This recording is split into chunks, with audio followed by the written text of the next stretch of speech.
Welcome back to Better. Now, Greek food might seem a little intimidating to make at home, but don't worry. Chef Mikey's already laughing about it. Chef Michael Psilakis is the owner of Cafe Restaurant here in New York City. He's going to give us some healthy Mediterranean recipes that we can make for the family tonight. So you're saying Greek food not intimidating to make? Not intimidating, very simple. All the ingredients that you see on the table you can get at any local supermarket. Okay. I think that's very important when you're dealing with food.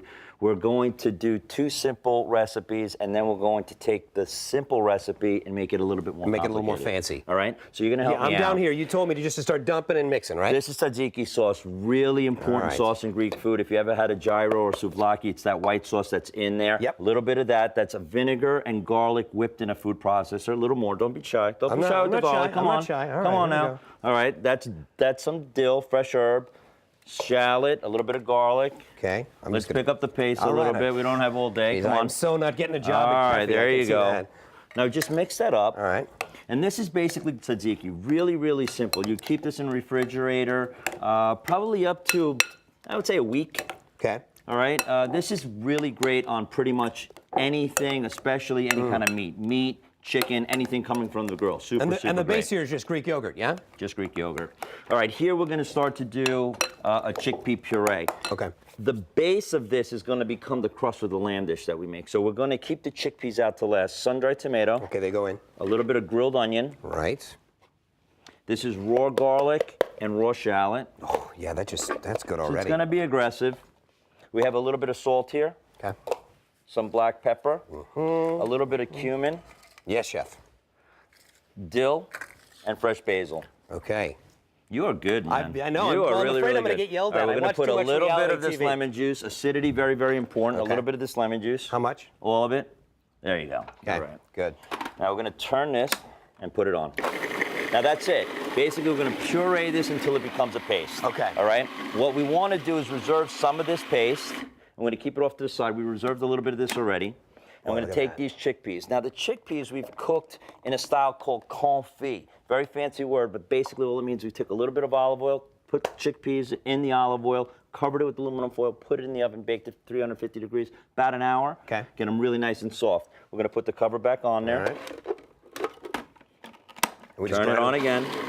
Okay, and that's basically it. This is very Middle Eastern, very Greek, hummus. This is sun-dried tomato, garlic, a little bit of spice from that garlic. When it's all said and done, what you're gonna get is 2 really great, simple dipping sauces. Serve them like I did over here with some pita, which is very traditional. Yeah. We garnish it with just a little bit of olives and some sun-dried tomatoes over there. Make it look pretty, a little easy. cast iron. That was really quick. Super, super fast. Now what we're gonna do is we're going to take what we made and we're going to make a much more complicated dish, but again, keeping it rather simple. So we had some loin of lamb. Go to your butcher, ask them to take all the bones off of the loin of lamb. A little bit of salt and pepper. You have to season your food, But that's people. simple seasoning. That's nothing complicated, Salt right? and pepper. Okay, then we're gonna go right into a pan. A little bit of olive oil. I'm gonna put this down in the pan. Now, when you're cooking meat, what's really important is getting the temperature right. And that sometimes is difficult for people at home. What I have here is a simple cake tester. They're about 25 cents in the store. Right. When the meat is done, it has a temperature inside. So what you want to do is you jab it. When you pull it out, you just put it to the, right here, to the tip of your lip. Bottom of your lip. Right? When it's warm, it's medium. Okay. If it's cool, it's rare. So I don't need to get a digital meat thermometer. Not really that. This is a simple old-fashioned way of doing it. Okay. 25 cents. So what we're going to do here is we're going to sear it on both sides, probably about 4 or 5 minutes, and then we're going to just let it rest. Resting is very important. So here, a rested piece of lamb. Oh, yeah. That looks really nice and rare inside. About medium rare now. Okay. All right, so what resting will do is it allows all the juices that run into the middle Yeah. to relax and seep back slowly onto the seep meat. back out. Makes So sense. instead of cutting into it and having all the juice go onto the plate, it stays in the meat. What we're going to do now is take some of this sun-dried tomato paste that we reserved, put it right on there. Oh. Right, get it nice crusted up. And then we're going to move to the next pot. In our next pot here, we're going to take a little bit more olive oil, a little bit shallot, Okay. and then this is just a little bit of arugula. Right into the pan. Right into the pan.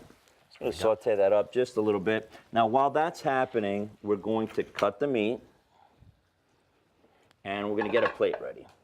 All right. So, and when it's done, what we're looking at there is we've made use of both of the sauces. both of the sauces, not yet, And but the we lamb. will, and the lamb.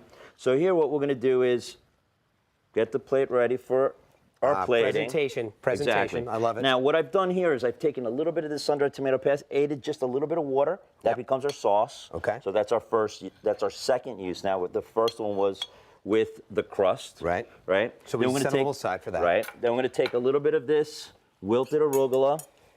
Get that going here. Season it with some salt. Season it with a little bit of pepper. Okay, put that in the middle. Oh, it just looks so. It looks like we're at a Greek restaurant. Is what it It looks does. like. Yeah. And then we're going to take a little bit. You know what? Why don't we use some of our tzatziki sauce? Yep.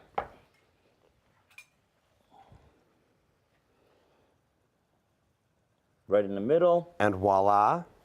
And now, to finish it all up, we're just going to cut a couple of pieces of this lamb. Oh, this looks really good. So we've got simple Greek cuisine that you can make at home. You don't need to be intimidated by. You can check out more great recipes in Chef Psilakis' book, How to Roast a Lamb. And if you are in New York, stop by Cafe Restaurant. We'll be right back.